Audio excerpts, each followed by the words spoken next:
And we are back with another Monday preview, week 2, going into the NHL season. We have 99.6 The Howl here coming to talk with us about the Utah Mammoth. Thank you so much for coming on. Thank you for having me. This is awesome. Of course. So starting off, for our listeners that maybe are new to hockey or kind of new to the Mammoth world, or maybe the last time they knew him was the Coyote days. What are sort of the big pieces of the roster going into this season that people, definitely need to know about?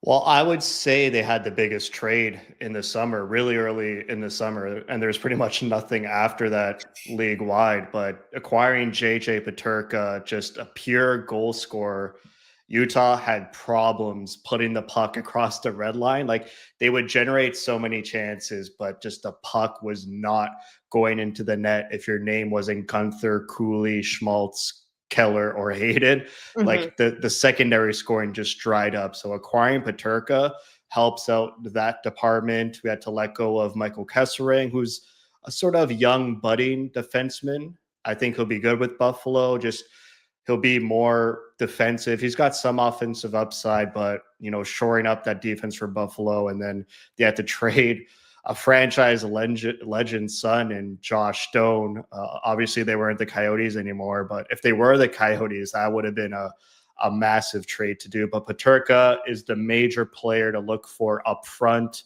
in the top 6 for Utah. They also acquired Brandon Tanev, sort of to be a bottom 6 player. He showcased some great speed in the last preseason game, just that breakaway speed. San Jose could not even catch up to him. I have him slotted to play with Krause and McBain. You never know. He might be on the 4th line. I like Krause, McBain. Tanev is a great 3rd line. Big boys. All 3 of them love to hit. On the defense side, it's pretty much the same, except we got a nice young rookie in Dmitry Simashev, who played 2 or 3 years in the KHL. The Coyotes drafted him 2 years ago. It felt like they drafted him 5 years ago. It's been so long waiting for this 6th overall first-round draft pick to come to North America. His teammate and childhood friend, Daniel Boot, they won the championship together in the KHL last season. He got sent down to the Roadrunners, so he'll be starting in the American Hockey League. But yeah, Boot and Simashev were drafted together 6 and 12 in 2023. They also have Nate Schmidt on the back end, just some veteran Stanley Cup experience. And then Vanacek, you might see him play against Chicago. It's a 3rd game of the season, so I'm not sure if you're ready. Go to your backup.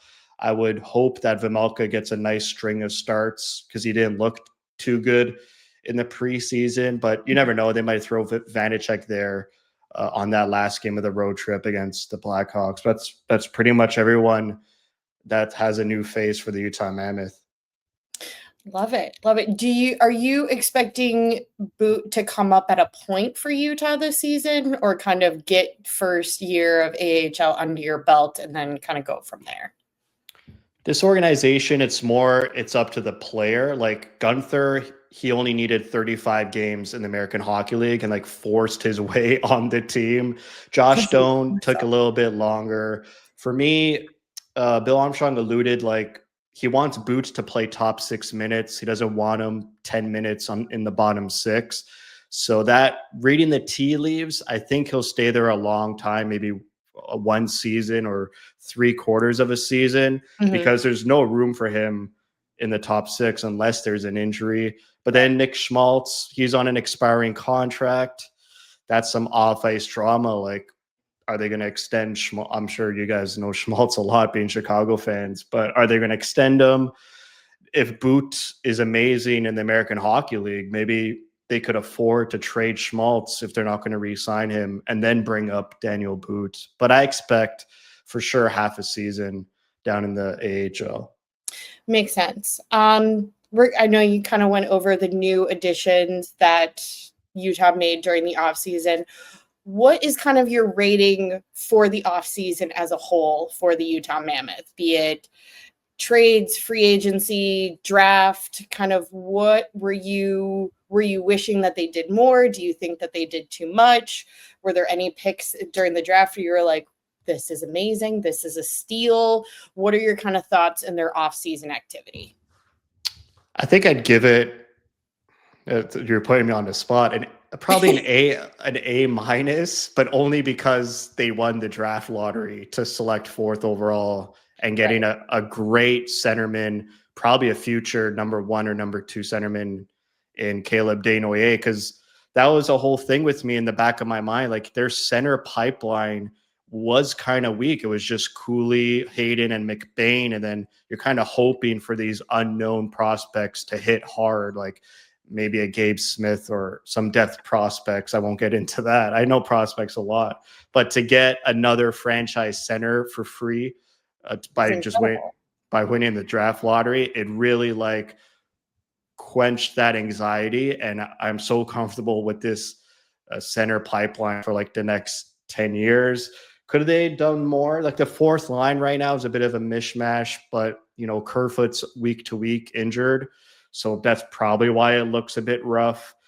Right now, I have their fourth line of Kerfoot, Stenlund, and Carcone. Carcone was supposed to leave the team. He said, I'm going my separate ways at the exit interviews. And then in the middle of the summer, I guess he couldn't get any contracts. And so he signed a 1-year league minimum with Utah. Defense, it's pretty much the same, like I said. I like the addition of Schmidt, the veteran experience. I'm really uncomfortable with their goaltending. I loved Connor Ingram.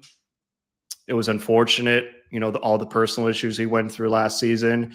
And so they acquired sort of a Band-Aid in Vanecek, but I rarely have watched Vanecek play. So it's hard for me to say he's bad or there's my opinion on him because I really haven't seen him play. Right. I saw that one preseason game where he shut the door against the Kings, and both teams had pretty much their full roster. So I'd be interested to see what they do as a backup with Vanecek. And Vejmelka had a career year last year. Can he build on it? And he kind of needs to. I really hope he does. He's on my fantasy team. Okay. It's a bit of a risky one, but I think I might be tarnished. My bias might be tarnished because I saw him for 3 years with Arizona as their rebuild goalie. So I have nightmares of those games. So it's a bit hard to adjust that he's our number one. He had great numbers last year. He just needs to maintain that. He played 23 games in a row to end the season last year. So he's got it in him. But yeah, definitely their goaltending makes me a bit uncomfortable. That was going to be my next question of how do you feel about the goaltending tandem? Because I feel like it's been a little inconsistent as of lately, but also you made the point with Connor Ingram kind of being in and out.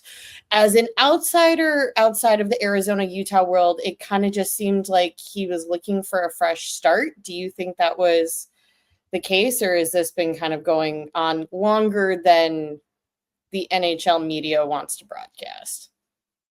For Ingram, my opinion was that he felt really, really bad. He's a great human being. All his interactions with the fans have been incredible. He started the first game after the Four Nations with so much rest. They were in a playoff push. They needed points, and they lost the game. It wasn't even a blowout. It was just a loss. And then he checked himself into the player assistance program and didn't play. And then that's why Vejmelka had to play 23 games in a row. That's insane. My opinion would be he felt really bad doing that. And he didn't even want to attend training camp. So maybe some shame there. But the reports were he wants to go closer to home. So he was born in Saskatchewan. The only two teams close to there are Winnipeg or Edmonton, I guess Calgary too. So you knew he was going to go to Canada close to there, and they needed to retain money on Ingram just to give him his wish of moving on to another team. So they did right by Ingram, and it was a pretty mutual decision to move separate ways. I mean, it's the business side. You could probably say that Bill Armstrong and the organization were you let us down. This is the NHL. We need stability and consistency in one of the most important positions in hockey, goalie. And Right. so we want to move on from you. You kind of let us down. You could go that dark side, but I'll stick with the happy, lighter side. Yeah, that makes sense.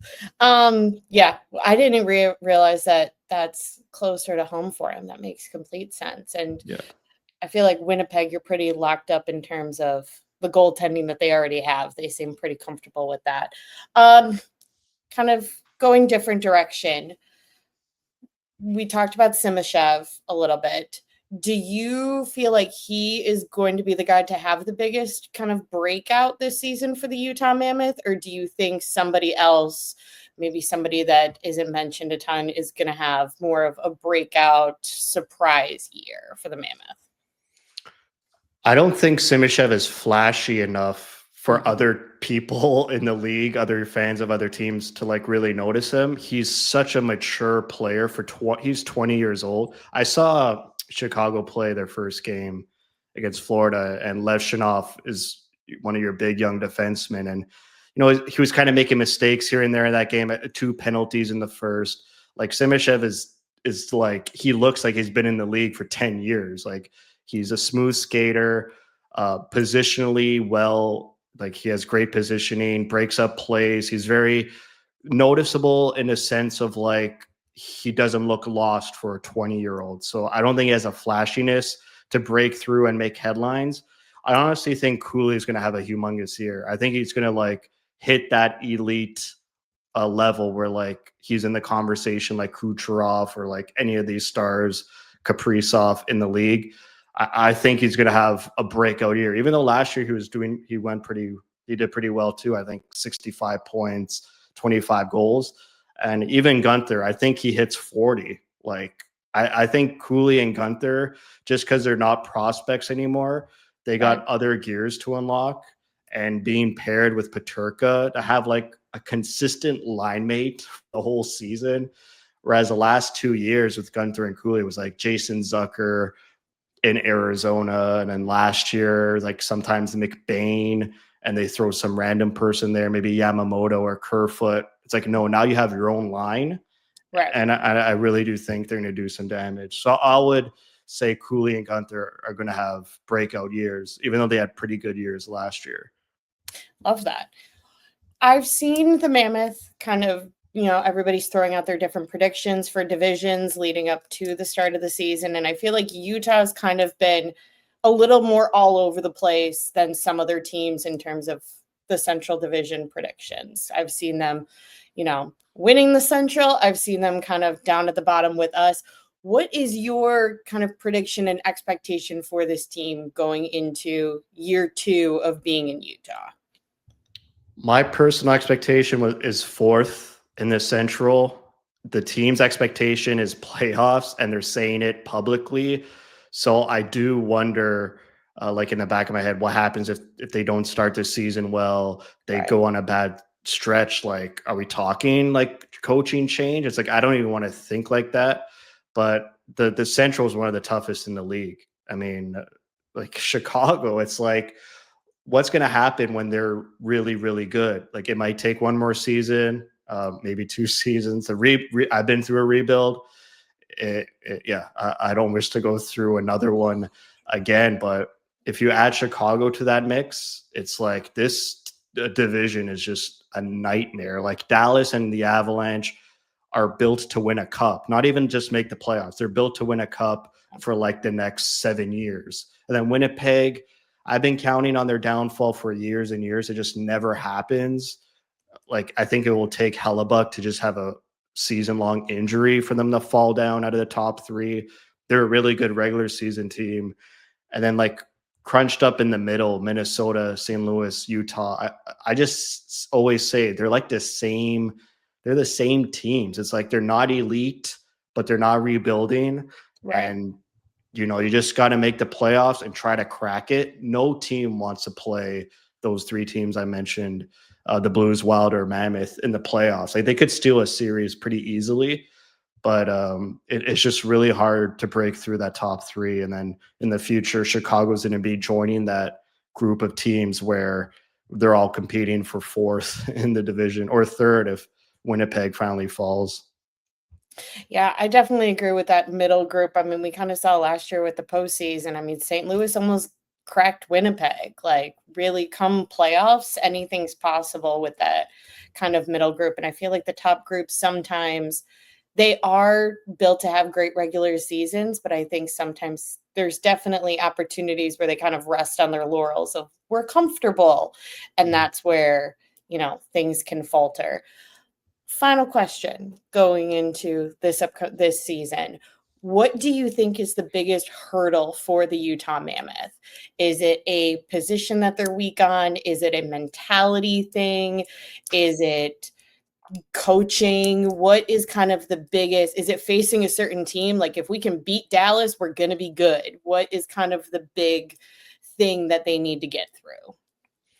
That's a great question. I would agree that it's mentality, but I think other fans of the team would say, well, we just don't know how Turney would do in the playoffs. He's a great players coach. He went through like a scorched earth rebuild and he's still not fired. Like, not that he needed to be fired. Like, very few coaches start a rebuild and then take them through the rebuild and are still there. Like, usually they'll move on, but he's improved every single season. So I won't say him, even though he has no playoff experience. I do think it's their mentality, and that comes with being such a young team. But they got older in the offseason, adding Tanev and Schmidt, and Vanacek, I believe, is older than Ingram as well. But like, their last preseason game, they dominated the first period. They're up 4-1 on San Jose. Like, every shot was going in. They were flying. And then the second period, they had one total shot, and San Jose tied it up 4-4. It's like that. Like, I don't know what that, like, obviously that's mentality and being young. I'm sure there's other things like systems and adjustments, but that can happen where you're up so much in a game. Like, be consistent every single period. Obviously, you're not going to win 9-1 or 12-1 for a 12, but you just got to like not let the other team come back and claw and tie the game. Luckily, they scored two, or Keller scored the game-winning goal late in the third to win the game. But just that sort of young mentality and consistency of letting your foot off the gas, like, I feel like that's gonna bite them. Yeah, definitely. Perfect. Thank you so much. You want to take a second to tell our listeners where they can find your show about the Mammoth? Yeah, just YouTube, 99.6 The Howl. I don't do pretty much anything else. Twitter, it's just me telling you that there's a video out. So that's basically all I have time for is YouTube, and been doing it for so long. It is my 10th season. So not yet a 10th anniversary, because, season one is day one. But yeah, 10 seasons. And I do game recaps pretty much after every game. I throw the whiteboard out when it's like a 10-game progress report. And if you want to know anything and everything about the Mammoth, I would say my channel is probably the best out there, not to toot my own horn. Excellent. Excellent. Well, thank you so much for coming on.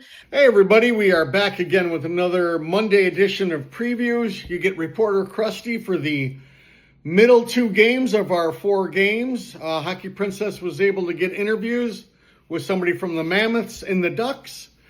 That leaves us with Wednesday, Friday games for this week.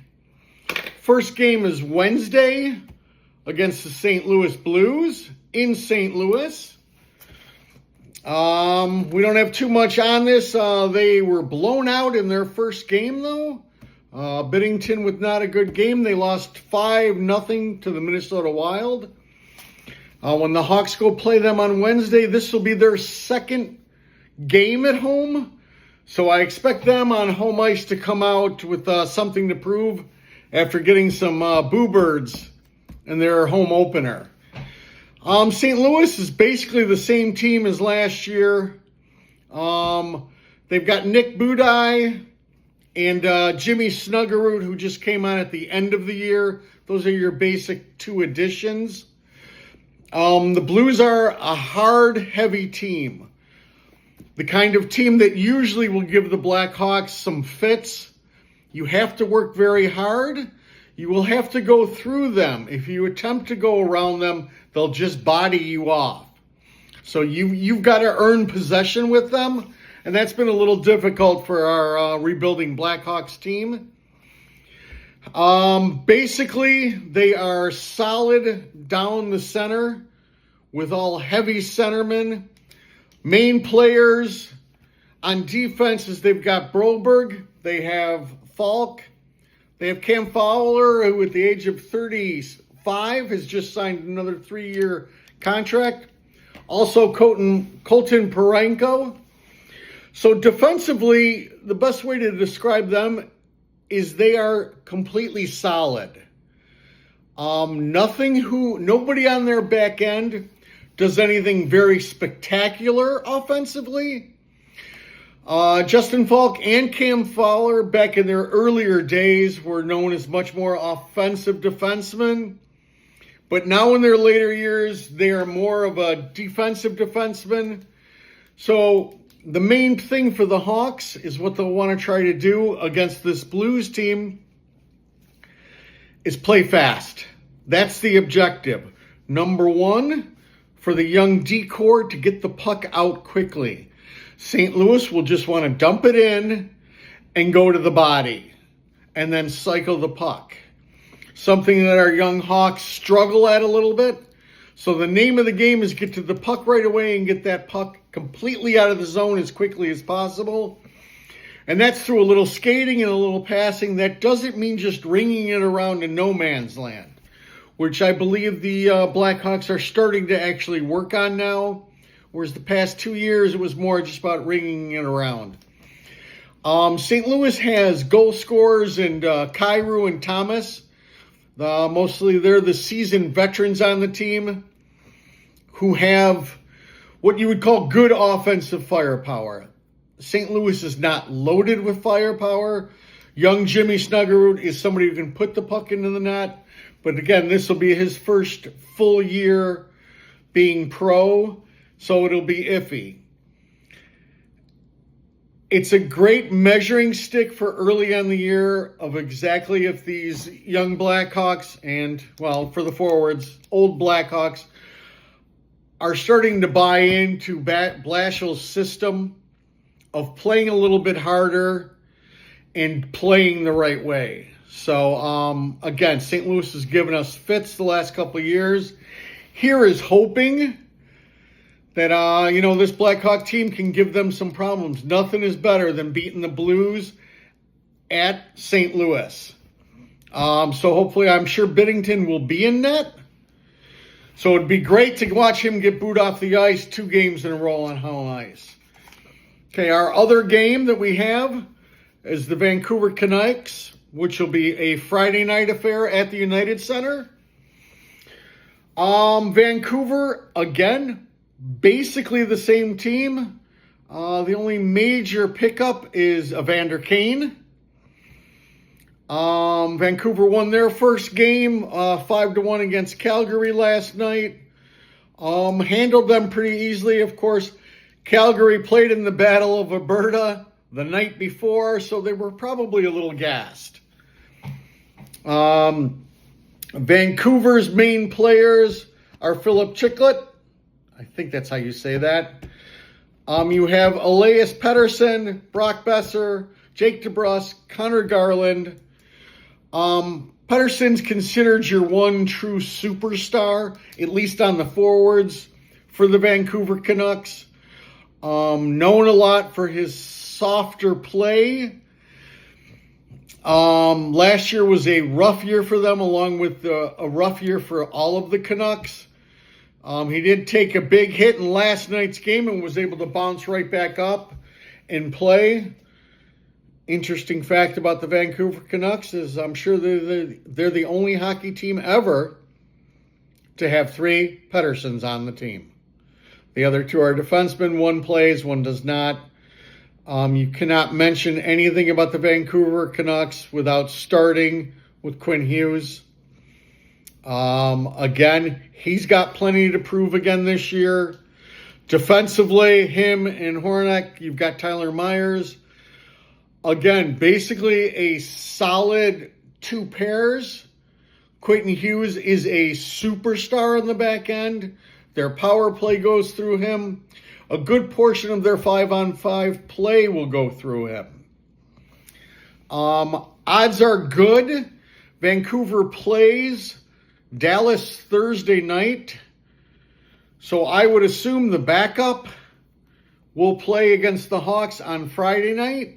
And that'll be Kevin Lankinen. Yes, our good old friend Kevin Lankinen, who has definitely found a home backing up and getting a good amount of starts in Vancouver.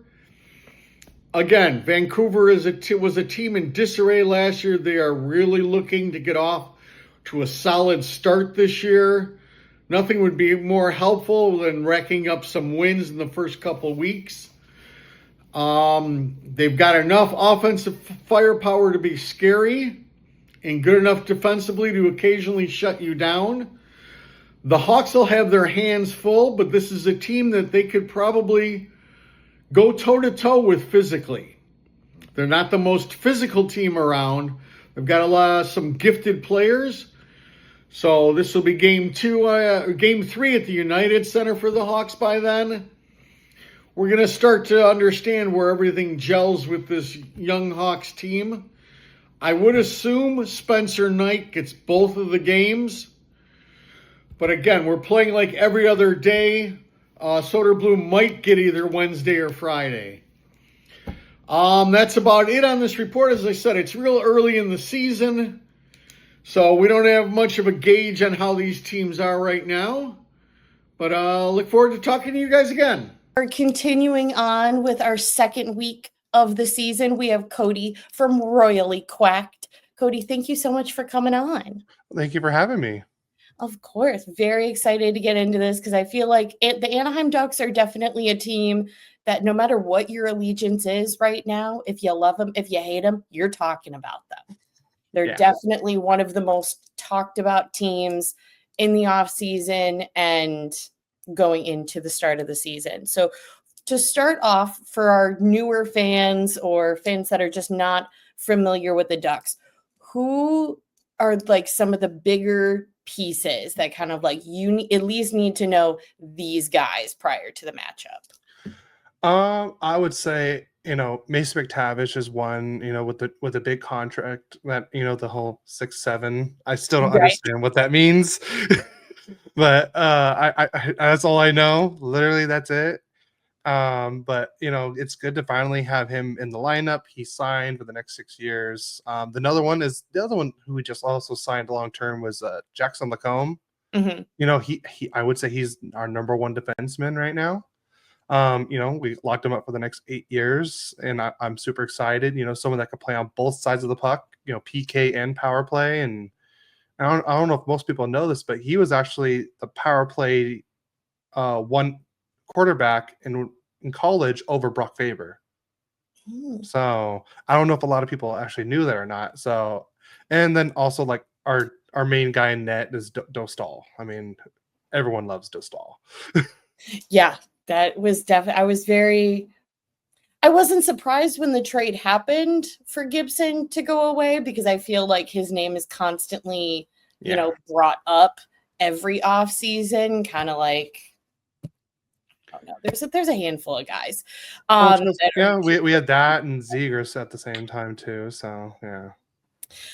But speaking of getting back to McTavish really quick, did you think he was going to resign? Because I feel like he was also one that was like kind of rumored to be on a trading block. Maybe he wasn't a part of the Ducks' long-term plan. Did you think he was on his way out? Were you relieved? Did you have full faith in Pat Verbeek that it was going to get done? So it's funny that you asked that. I didn't think he was going to get traded. I think he was going to be a Duck and stuff like that. But it's funny that you ask that, like, do I have confidence in Verbeek? Because I kid you not, the day that McTavish signed, we did a live stream. Me and my dad did a live stream. I went on a full rant about Verbeek, that he needs to get his stuff together. He needs to start signing these RFAs before it's too late because he did it with Drysdale. He did it with Zegras. and Right. McTavish, and at all times it was with new coaches and stuff like that, and wasting time. They're not in training camp. They're not getting used to the new coaches or the new play. We had Gramling come in, Kreider come in. We had new guys come in, and he wasn't playing with them. And I kid you not, 2 minutes after we ended the stream, McTavish signed. I was like, but at the I was like mad that we missed it. I mean, I ended up doing like a small little breaking news thing and added it to the episode Right. anyways. But I was just thinking like, makes me wonder if Verbeek was actually watching us and listened to me rant, and he's like, you know what, Cody's right, I should sign McTavish. And then he signs like Lacombe, like instant. I'm like, I think I had something to do with this.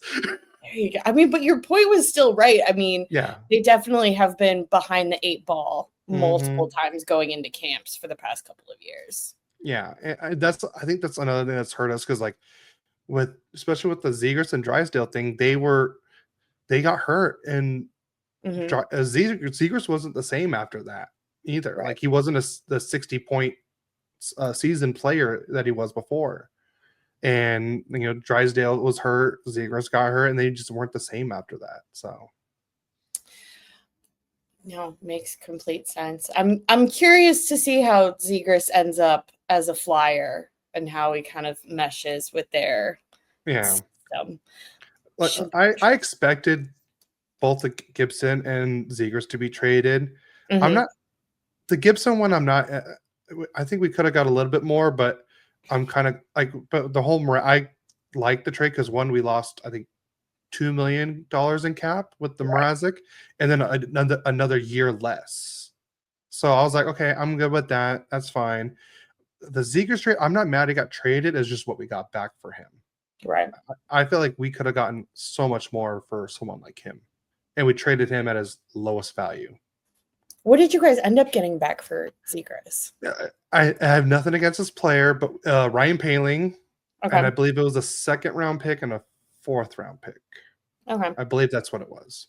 Like I said, but that's if we would have traded Zegers for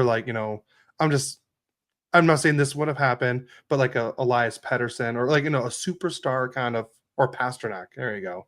Pasternak, and like he's part of the trade package to get a superstar back, then I'm like, okay, I like that. That makes sense. But to trade him for a 4th line center and then 2 draft picks, I was like, that's not the value. No, that definitely makes sense. Speaking of centermen, because you guys have an abundance of centermen right now. We do.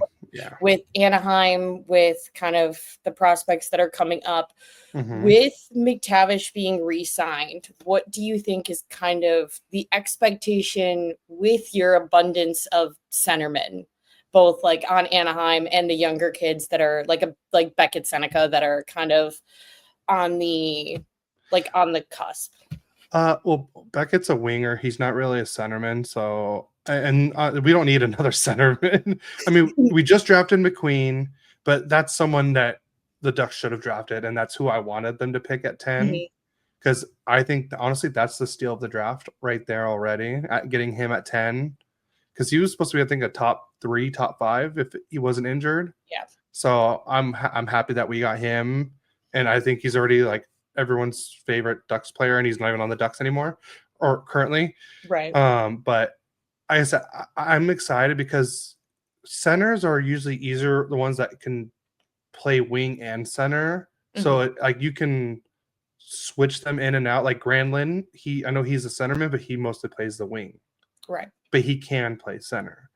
But I think centers are the best way to build a team, because you got to build it through the middle.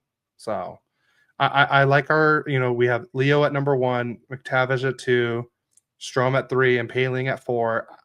I mean, I think that's a great one, middle center line. I mean, Poehling is a huge step up from Lundestrom last year.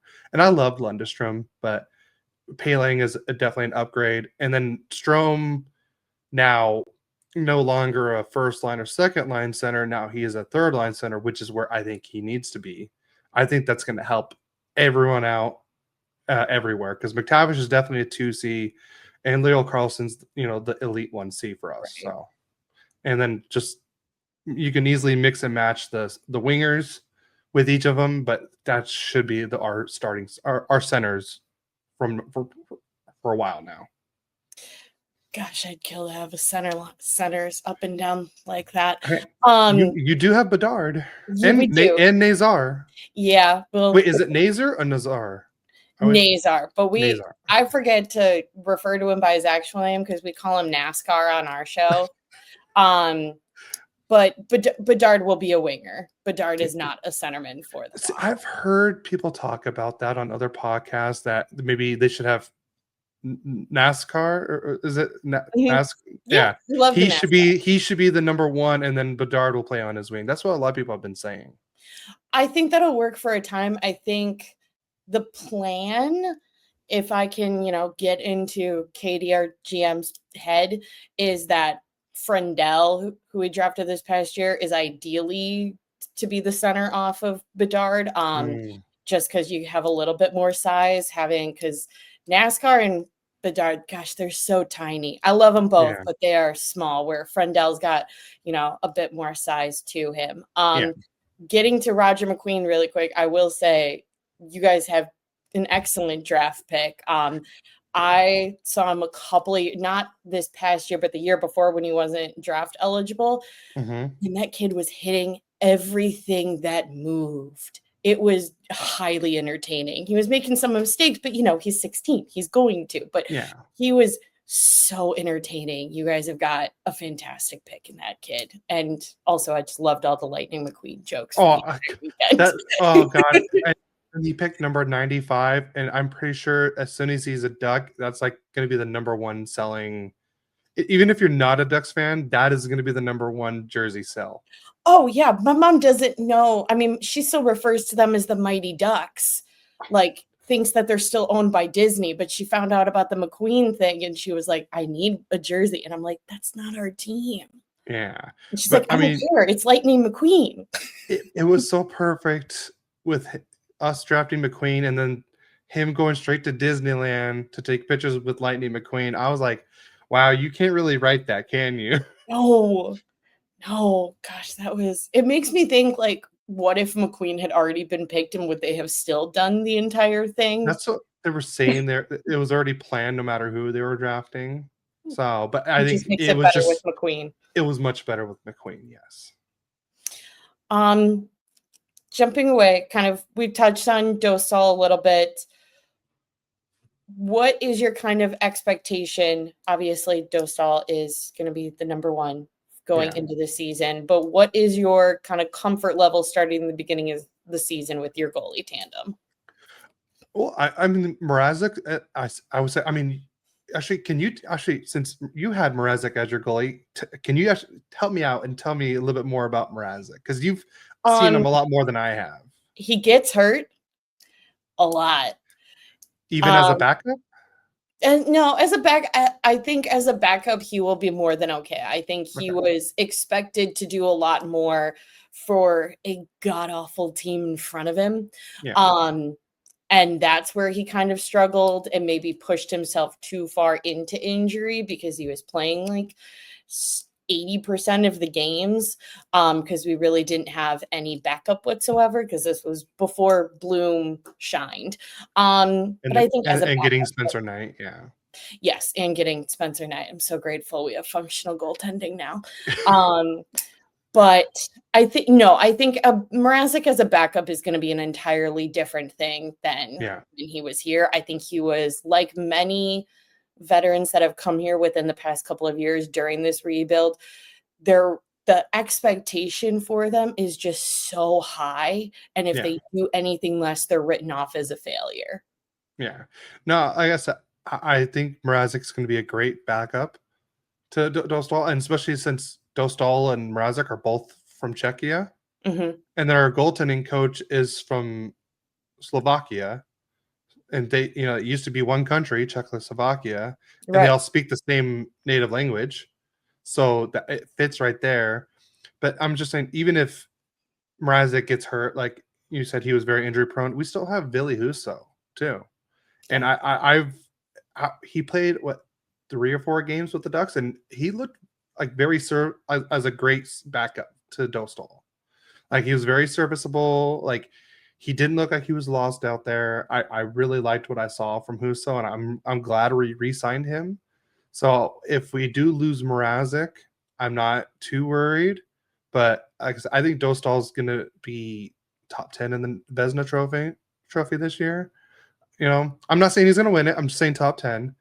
I mean, because if you saw how the only reason why we had that 21-point jump last year was because of Dostal. That was the only reason. It wasn't Gray Cronin. It wasn't our offense. It was Dostal. He was keeping us in games. Well, in Gibson from last year, because he was very good. He was a lot better last year than he was in years past. So you guys are going to be great on the back end. We've always had a good goalie tandems throughout the years. Yeah, I've never really worried about our goalies. It's just everything else. Fair enough. Fair enough. Out of, we've talked kind of across the board. Who do you think is going to be the biggest surprise for the Ducks going into this year? Surprise. That's a good question. I mean, it's hard to really pick a surprise with especially all the new additions and everything. But I'm gonna say Drew Hellison. I like his game on the back end. When we called him up, he was struggling in San Diego, but some people just can't do they struggle in the AHL just because it's kind of more chaos down there. And when you go up to NHL, it's a lot more organized and stuff like that. And I think that fits him better. And he really surprised me last year. I mean, towards the end he was struggling, but I think now with better coaching, a better system, he's been in the NHL a little bit longer. I think he's going to be more comfortable.